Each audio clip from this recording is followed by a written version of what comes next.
have been running over the last few months.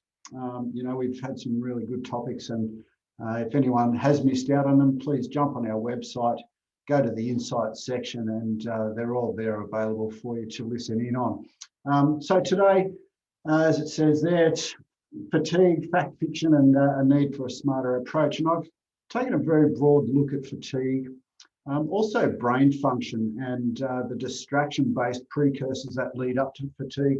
I want people to understand that technology alone is not the magic bullet. That requires a combination of systems, more importantly, remedial processes to make effective change. And I'm certainly, not downplaying the significant impact fatigue events have. It's when driving a heavy vehicle and the devastating outcomes that fatigue events can have on, drivers, equipment, and the public. But I want to challenge everyone to think about how technology that is aimed at simplifying your life actually can have detrimental effects on some of your motor skills.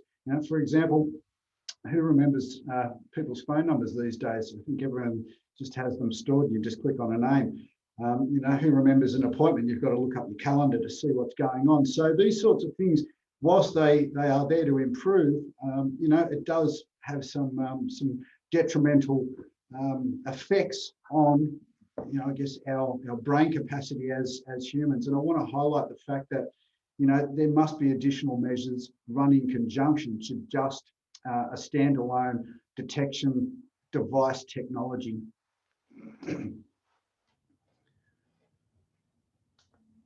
Oops, sorry about that. There we go. So who am I?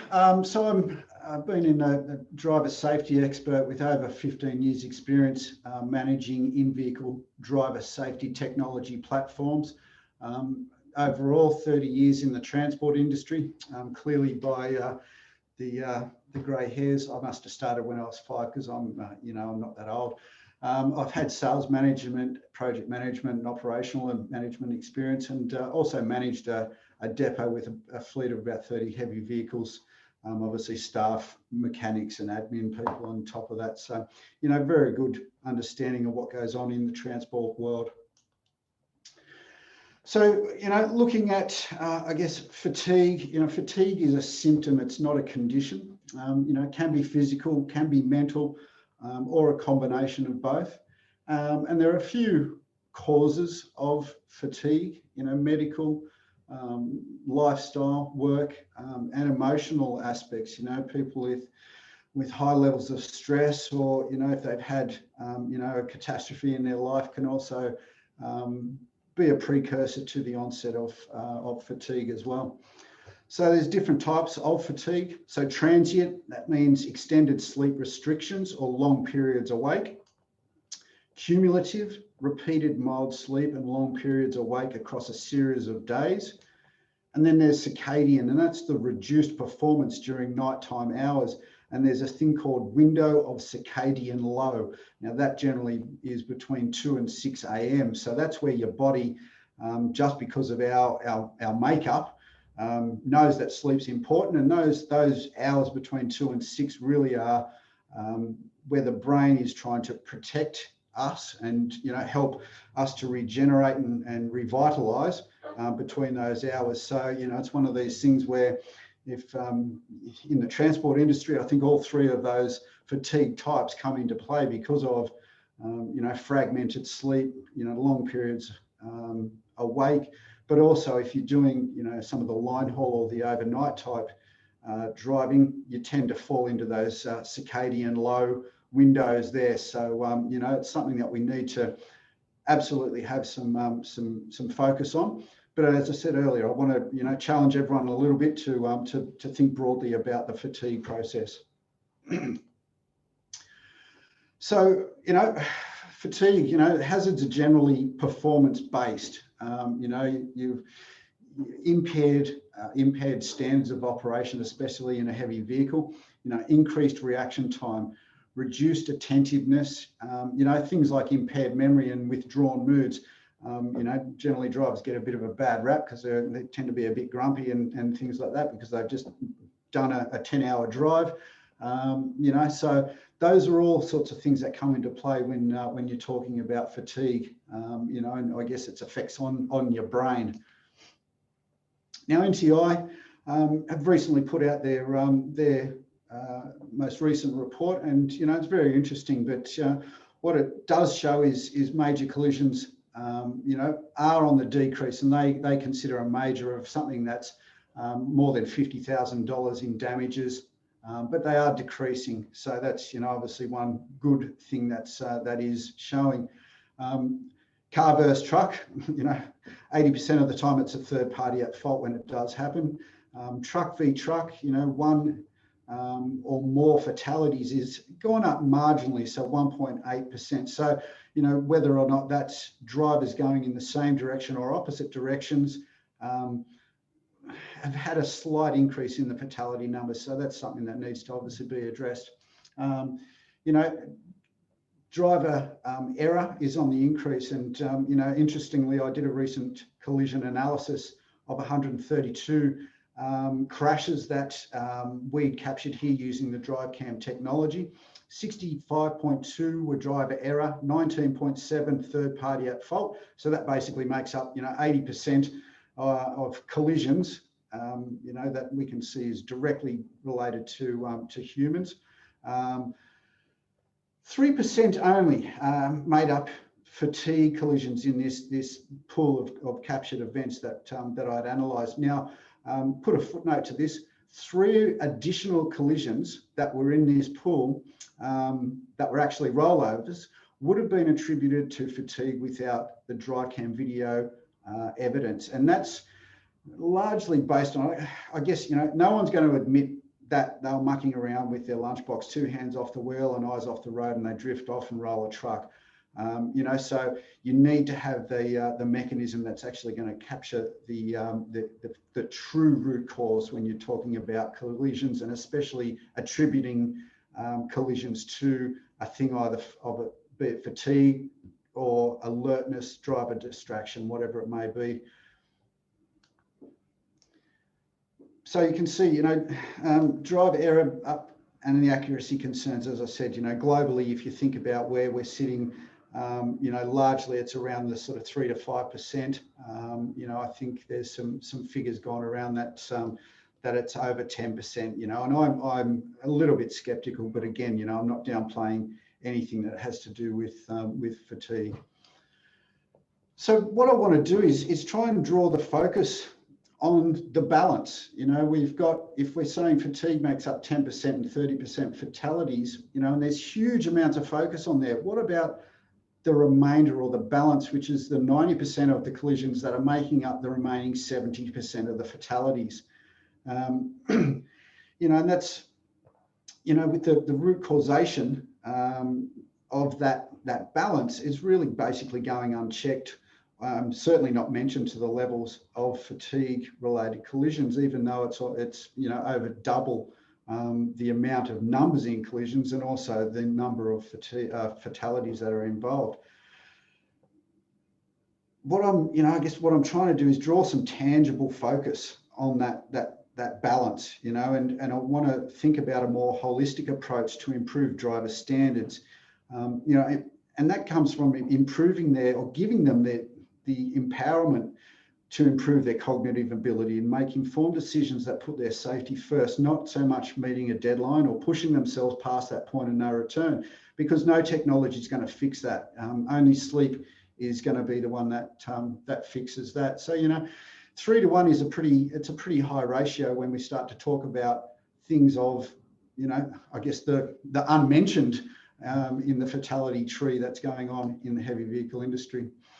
Now, the National Highway Traffic Safety Administration, so that's an American study, recently put out some information.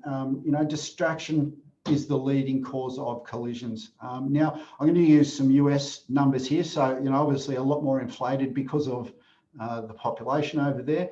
But, you know, I guess if we use similar sort of ratios to population, we'd certainly get something close to what goes on in Australia. But over there, you know, 2.5 million people are involved in crashes each year. That's a hell of a lot of collisions that goes on. They think about it, 1,000 people are injured every day in vehicle related crashes that are related to distracted driving. Generally, they believe that most of this is a lot to do with what's inside the cars. You know, you've got GPS, you've got infotainment systems, obviously, you know, mobile phones, but there's other electronic devices, you know, on your panels, bits and pieces to take your focus off the task at hand. The interesting thing here was, I know, you know, women will largely say men can't multitask, and they can. Well, it's actually a myth. No one can. And they actually show that multitasking is actually not that. It's your brain switching between tasks very rapidly. So every additional task you do while driving detracts from your ability to drive well and increases your chance of having a collision. Now, when you multitask, your eye activity actually slows, and your problem-solving skills are diminished.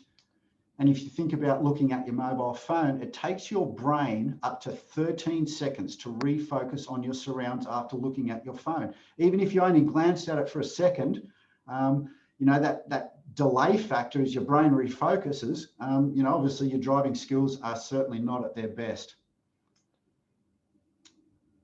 You know, 77% of all vehicles happen within 20 kilometres of their destination, and that's generally due to people when they start to get, oh, you know, when you see that sign where you know you're home, you sort of, oh, gee, here we go. You tend to relax, you let your guard down, and that generally means you're going to become less alert to changes in the driving environment, and you're more prone to distraction. Texting and driving, I mean, this is your pet hate. You drive along, you see people on their phones. It does my absolute head in. Someone who texts and drives is 6 times more likely or more risky than someone who's drunk. That's not someone who's just over the legal limit. That's someone who's had a skinful. So, you know, you're putting yourselves and others at risk. Anyone who mucks around on their phone is, God, it's almost culpable of murder, those types of situations. It's ridiculous. Interesting, eating and drinking is very high risk, and they actually thinks it's higher risk than talking on a mobile phone. And, you know, I've seen some reports where, you know, your brain patterns actually flatline when you're talking on your phone. That doesn't mean, you know, you could be on a hands-free, handheld, whatever it may be. Your brainwaves actually flatline. But, you know, food and drink, you're highly likely to have a spill, which means you need to take immediate attention, take your eyes off the road, you know, to try and clean up or whatever's going on. But also, you know, if you're eating something, you've at least got one hand off the steering wheel, which reduces your ability to react to a driving situation if something, you know, happens to pop up. 71% of, you know, large accidents occurred because the driver was actually doing something other than driving, which it's not a real good thing to sort of contemplate when you see someone who's barreling down the highway in a V double.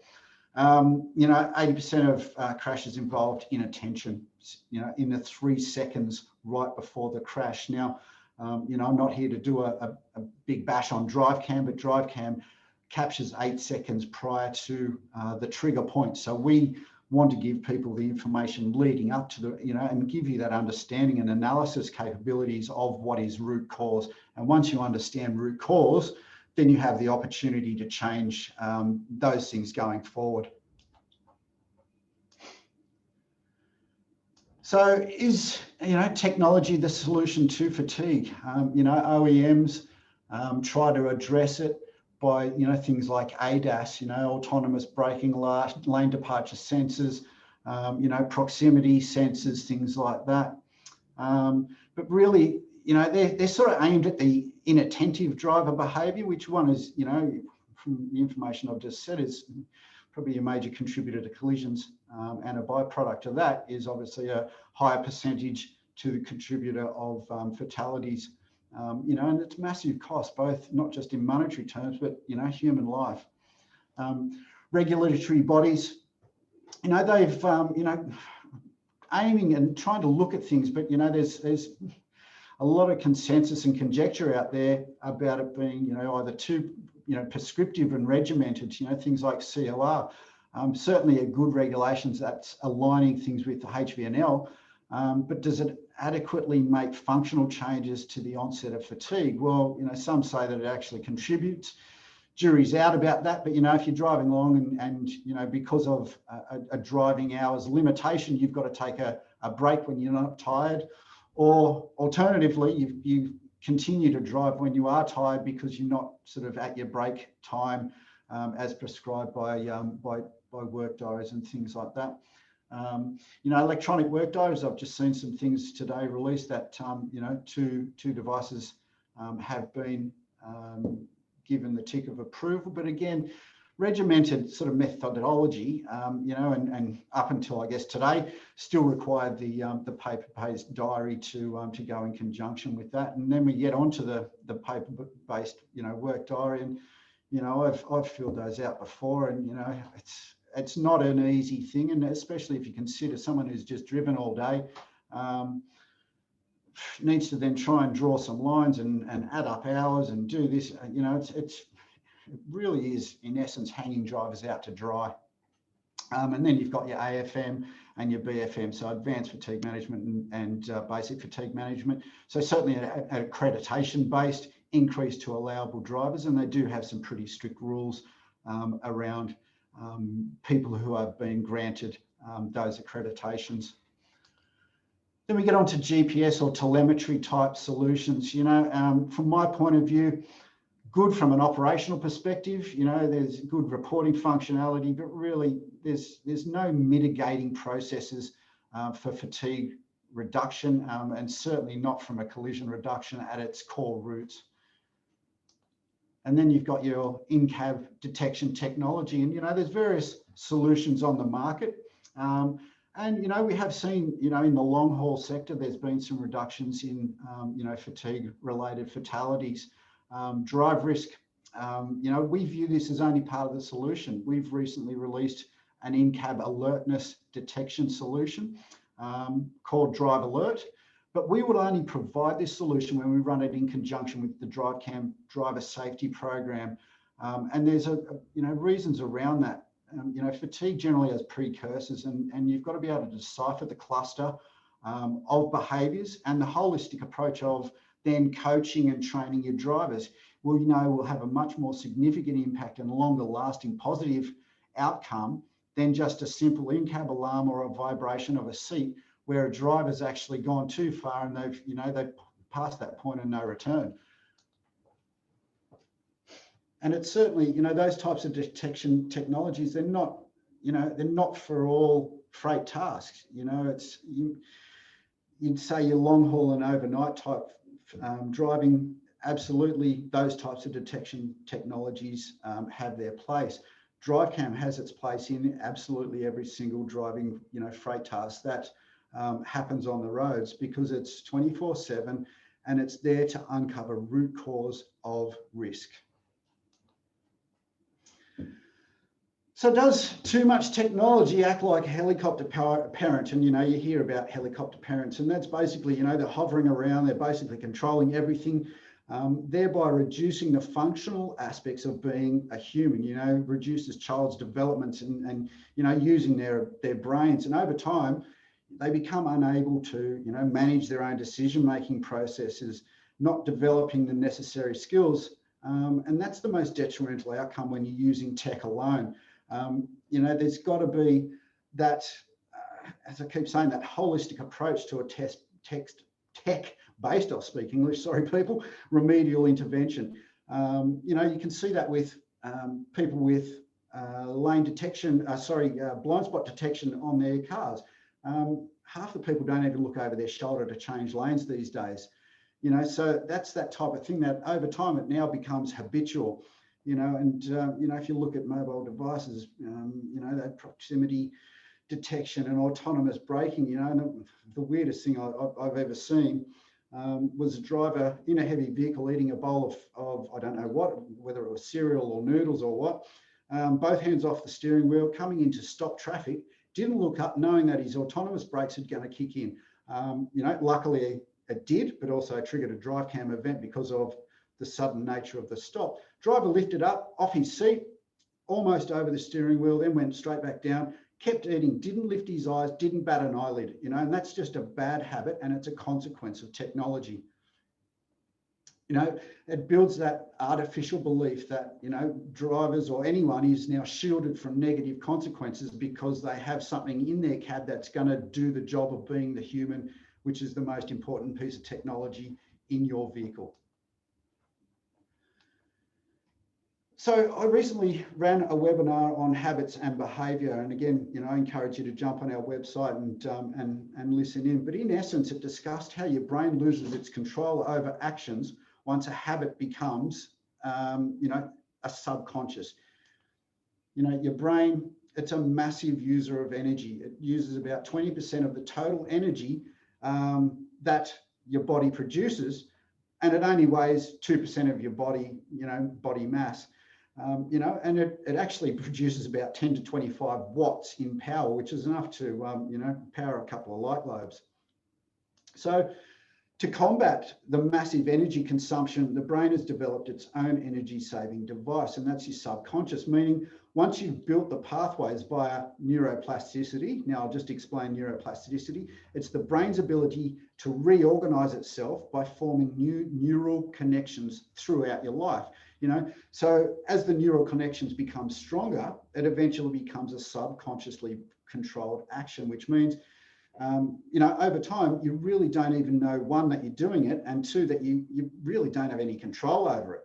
And that's when you need to have what they call a consciousness awareness process, or enact the higher thinking part of your brain to change the subconscious responses. Interestingly, 95% of all the things we do are controlled by your subconscious. So if you put that into a context of reliance on technology, over time, that's how it is. And you don't really even recognize that you have that reliance on some technology. You know, and by understanding that, it helps us understand, you know, it really can be detrimental over a long term. Especially if it's something, you know, that's going to give you a buzz or alarm to keep you awake. You know, it's really just reducing your innate ability to make, you know, informed and proper, safe decisions about whether you're actually suitably capable and safely capable to continue driving. You know, and especially when technology in trucks, it can fail. I mean, we're in the technology business. I've been doing this a long time. Most of the time it works. Our products are pretty robust, but the rugged and you know, cyclic vibrations of diesel engines and things like that, you know, technology can fail. I mean, geez, mobile phones pack it in all the time. How much times do you know, people's laptops, you know, they fry, and they're in a pretty, you know, static environment. So, you know, that reliance on technology, it really is fraught with danger. Now, I'm just going to play a couple of videos. You know, these two videos were captured via our DriveCam system. These weren't in Australia. It was installed into a vehicle that was running another detection system in conjunction, and you can tell that by the I guess the overexposure of the driver's faces, where there's a bit too much heavy IR or infrared. Now, I'm not sure, you know, levels of IR that are pushed out by other suppliers. I know, you know, DriveCam and Drive Alert are well under the international standards. I think that's IEC 62471 for anyone who's interested. But, you know, you can see the driver's actively using a phone. And I'd suggest that this has been going on for some time, as they've worked out where to hold the phone so that the detection technology still captures their eyes. So it thinks that it's looking forward. But, you know, let's have a look.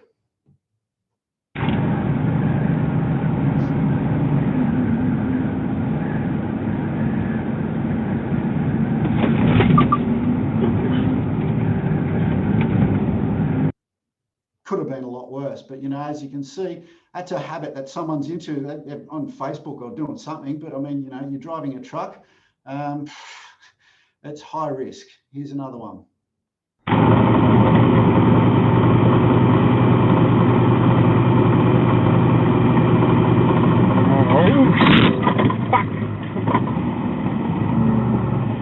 Sorry, people, I should have put a footnote. Sorry about the language. I forgot to blurt that one out. My apologies. Now, as you can see, that's that, reliance on technology where it can fail. Now, Road Safety Observatory, which is a UK-based system or organisation, sorry, and they had a review of detection technologies, available and, being used to warn drivers of unexpected sleepiness. And it was sort of more that as opposed to keeping them awake. And the concern was raised that these types of devices only respond once a driver's performance is already significantly impaired due to fatigue. And as such, drivers may continue to drive until devices are activated, believing that an activation of the device will allow them to react appropriately if necessary, rather than acting responsibly when identifying the signs that they are fatigued.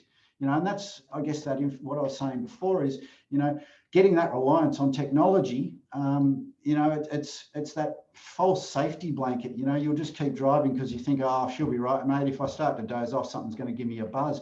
It's just the wrong, attitude to have because of that reliance on technology. Now, we, as I said, we recently released the Drive Alert device. I actually was doing the testing of that device. So what I wanted to do was I wanted to have a look at it as a standalone. So I had the DriveCam unit removed from my vehicle and just had the Drive Alert device installed on its own. What I found out was really interesting, and it took me, a while, which I'll explain. I found my focus was not on driving. It was on more the fact that I had my head facing forward, and that was basically it. As long as my face was facing forward, I know I wasn't going to trigger something. It made me, I guess, a little bit less spatial aware and spatial observant, which, is counterintuitive to safe driving. So when I combined both solutions, so that was after 2 months of having that in just as a standalone, my driving style had changed, and I was regularly triggering the DriveCam device, because I guess old habits or bad habits had crept back in. Now, it took me a few weeks to get the bad habits rectified, and that's, I guess, from that behavioural thing that webinar I did. It's usually, 20 plus days before habits can be changed. And that's through that neuroplasticity and building rebuilding your neural connectivity. But it took me that long to then get my habits back in where I could, put more focus on how I drove. So once I pulled the Drive Alert device out, I was then just purely focusing on how I drove. Now, in saying this, as a footnote, I certainly didn't do any long haul. I didn't do any overnight trips where I was going to fall myself into, that circadian low. So, that's where I really see these types of device detection technologies has their place. It's not for, CBD distro fleets or courier vans and things like that, mostly waste vehicles where, there's a lot of stop, start, low speed, all that type of thing. There really is just your long haul, line haul, possibly in the mining sector as well. So it's not a one size fits all. Sorry about that. So then I wanted to look at, I wanted to look at the brain, because there's some information goes out and about, your brain turns off and your ears turn off and you're not going to listen to sound. And that was why, seat vibration technology came in. Highly false, to be brutally honest. So there's a thing there, which is called the primitive region of your brain. Now, the primitive region is where that instinctual fight or flight response comes from. Now, the brain knows that sleep is essential, and with this chooses to ignore certain sounds. So the primitive region of your brain also responds to certain sounds, which enacts the fight or flight instinct. And that was the way primitive humans stayed alive. Your brain needs sleep, absolutely. But if you hear a saber-toothed tiger outside your cave, your brain's going to wake you up and you are going to take appropriate action, which is the fight or flight.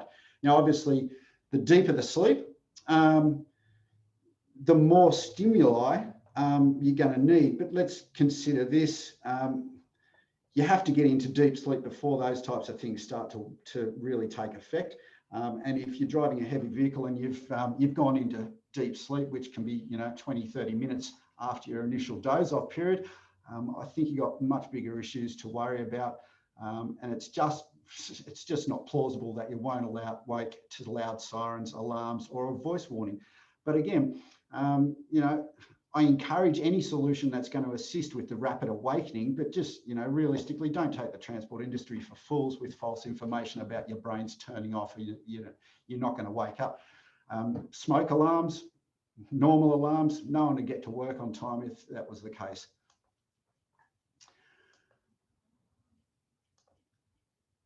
There's 5 or 6 sleeping cycles during the night, you know, and that goes where you're going from light to deep sleep. So, you know, this is all part of that that cycle, and especially during that circadian low period, you know, that's where a lot more of your deep sleep actually happens, you know. But as I keep, I guess, alluding to, is there's more of a holistic approach to the issues that needs to be on the front foot, and that's the coaching and training of your drivers. Excuse me. Sorry about that, people. You need the holistic approach, and that's you know, getting your drivers to be more in tune with how they're feeling, and giving them the ability to make informed and safer decisions, not go until you drop and hope a bit of you know, technology is going to kick in, because, you know, in essence, you've already passed your safe limits of driving. You know, it's, as I said, it really, if that kicks in, you've really gone too far. So, you know, there's so many things in your vehicle that can get you distracted, you know, especially on long haul trips. You know, it's not the most enthralling and riveting sort of process where you're sitting, you know, looking at a road for hours and hours on end. So there's, you know, your visual, which is obviously straightforward, eyes off the road; manual, hands off the wheel; and cognitive, and that's your mind off the job. You know, so if you think about those things, you've got, you know, GPS, radio, music, eating, drinking, stress, all these types of stuff, but they're all precursors to fatigue, you know, and that's the thing that people need to be more conscious of. Fatigue doesn't just happen. There's precursors that build up to that, and it's by understanding these groupings and patterns of distraction events. Generally, that's going to indicate that your safe limit is, if it hasn't already, it's pretty close to being exceeded, and your brain is entering into fatigue state, which means you need sleep, and that's the only thing that's going to prevent, you know, the onset of further fatigue. So the combination, you know, of DriveCam and Drive Alert is the holistic approach that you need. You must be able to teach your drivers, not falsely give them a feeling of security that tech will just work. You know, by using both systems in unison, you've got 24/7 smart monitoring technology supported by a team of humans with over 20 years experience reviewing and interpreting risk and behavior. And our team knows that the cluster of distraction events is the precursor to fatigue. And that's where the team will make that first action in contacting a company of the red flags that they've just deciphered. You know, the early warning process, it greatly reduced the risky pattern from progressing to the critical stage. You don't want to rely on tech, but our fallback, I guess, of the multi-phased, you know, you've got the DriveCam, and then you've got the Drive Alert, which does have a siren voice and then a pretty loud screeching alarm, plus a seat vibration technology in fatigue situations only. Otherwise, it's just the alert for distraction, you know, as your last line of defense. But, you know, you would be confident that you know, with the early warning implementation taking effect, that managers will take the appropriate steps to pull their drivers off the road before we get to that critical area of fatigue. And that means, you know, the likelihood of your risk is reducing. Your likelihood of negative outcomes is certainly reduced proactively.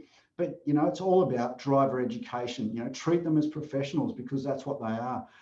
They're also humans. You know, you've got to break the habits, but you need to have a system that's actually going to uncover the habits prior to it getting to a stage where you need that last line of defense technology. You know, and that's why the incorporation of DriveCam and Drive Alert, you've got the best of both worlds. You know, and remember, behaviour change is not instantaneous. It does take time.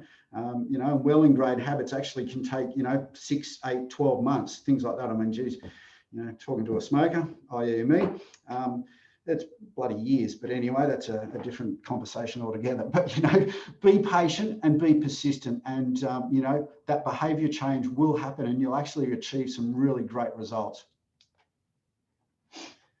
Don't leave it to the driver. You know, that's sort of eliminates that first process of behaviour change, which is that conscious awareness process. Now, the Safety Foundation, H.W. Heinrich, 1930s, did a study which basically looked at the links between risk and outcome. And it was basically the transitional connection between risk and risky behaviour and outcome in a numerical formula. Now, what we know from that is obviously collisions, they're visible. So that's known risk. Heinrich actually stopped his pyramid at 300. So he was only looking at, you know, that sort of relationship from 300 to 29 to 1. What we've been able to uncover with the inclusion of our AI and MV, or artificial intelligence and machine vision, through DriveCam is that we can expand that out to 300,000. Now that's a hell of a lot of risky events happening on the road each and every day. And that's the hidden risk. It's unknown. And then you must have a mechanism that's going to capture that, measure it, for you to then have the ability to change it. And that's going to give you the ability to prevent those costly and negative consequence outcomes.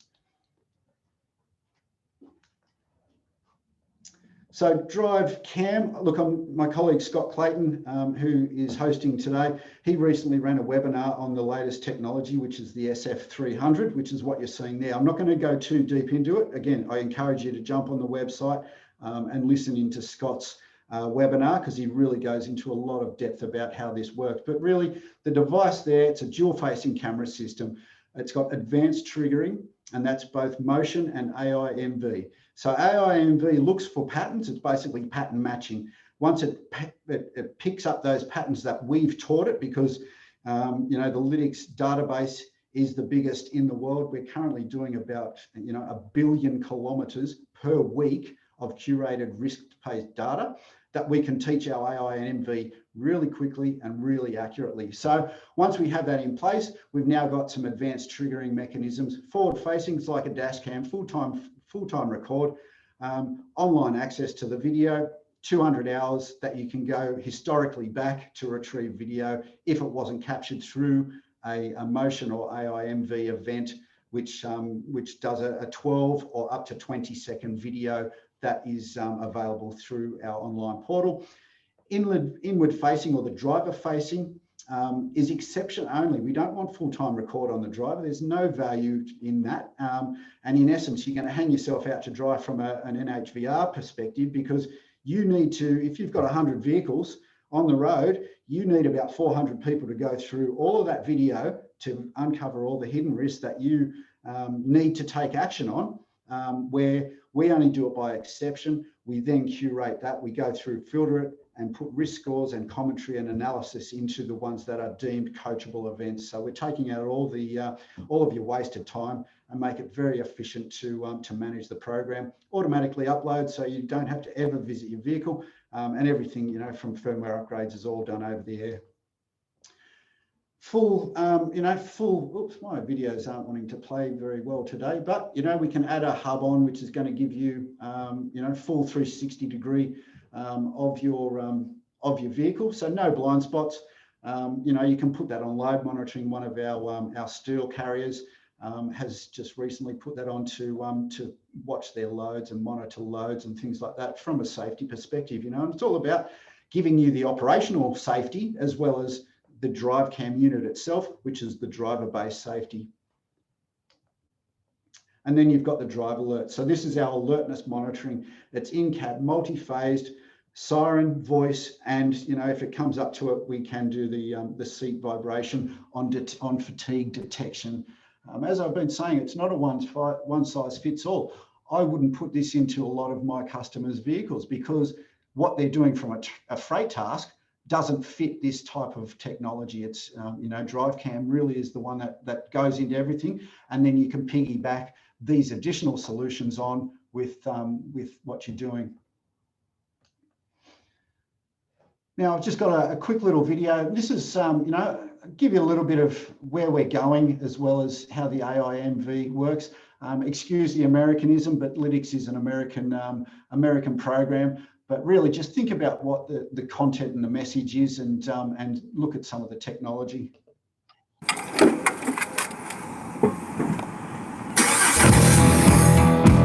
The road is unpredictable. When it comes to your fleet, it's easy to hope for the best, but it's hard to feel protected. Every day, companies like yours rely on Lytx to help detect and prevent risky driving. Our award-winning technology proactively alerts drivers, distracted, helping them self-correct in real time. Speeding. Please check your seatbelt. It puts the power of self-improvement in their hands, encouraging drivers to elevate their performance through self-review without the need for manager intervention.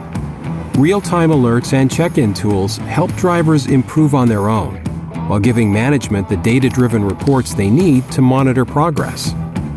It all starts with our DriveCam event recorder. Industrial-grade hardware integrates sophisticated technologies in a single device. Automatic software updates help ensure your DriveCam event recorder is always ready, Critical distance. with the most current risk detection features. Lytx technology has been helping companies like yours exonerate drivers and expose fraudulent claims for over 20 years. In the face of the unpredictable, a trusted provider helps your drivers remain efficient and safe on the road. Join the thousands of companies who count on Lytx to help connect and protect their fleets. Lytx.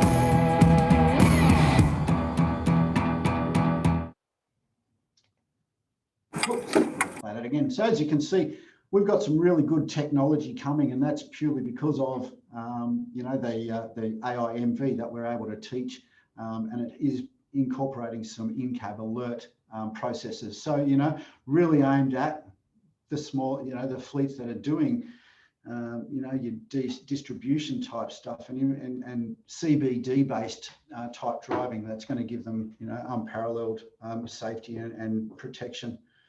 So it's all about, you know, predictive analytics. We know, you know, through our state-of-the-art algorithms and the combination of, you know, 20 years of curated risk-based data, we can develop things that, you know, really are predictive in terms of, we can say X driver is displaying these types of behaviors, which was going to, you know, they're collision leading behaviors and they're at a very high risk.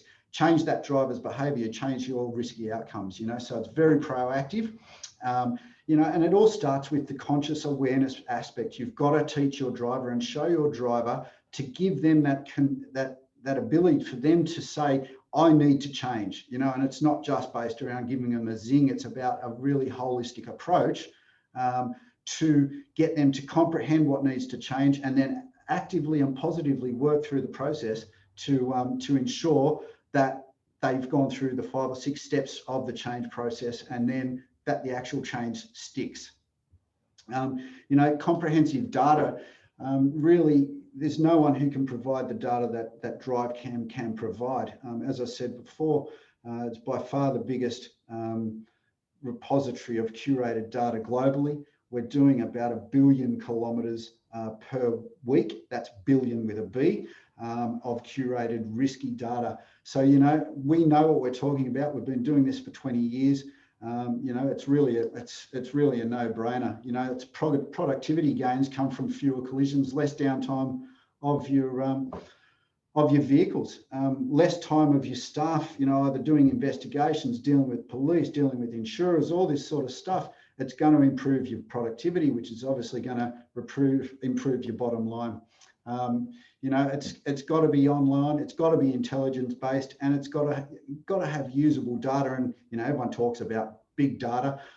We actually have it, and we know how to use it. And we help our customers do that with you know, monthly reports that we tailor for them, but there's a mass amount of data on the online portal that people can actually have, and it's at their fingertips live.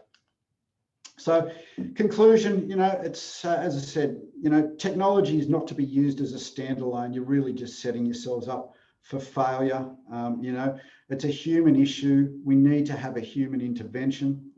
Professional sports people have coaches, drivers are professional. Teach them, and treat them that way as well. But you also need to have that mechanism to uncover, the hidden risks. Very freight task specific for some of those detection technologies. It's not a one size fits all. Build your driver's human capacity. Empower them to make better decisions about how they feel, as opposed to just meeting deadlines or doing the old "she'll be right, I'll just drive till I drop," because something's going to, shake the crap out of me to wake me up.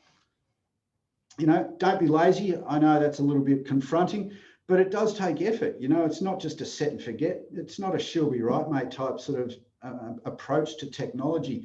We want people to be empowered, which takes, the coach's intervention, and you need to coach and you need to train and you need to put in the time. You put in the time at the start, pretty soon the amount of time you put in trends off very dramatically, because drivers have changed their behavior. They're safer. They're now not doing the risky behaviors. Educate, educate, educate. That's, you can't teach enough, to drivers, and they actually embrace it.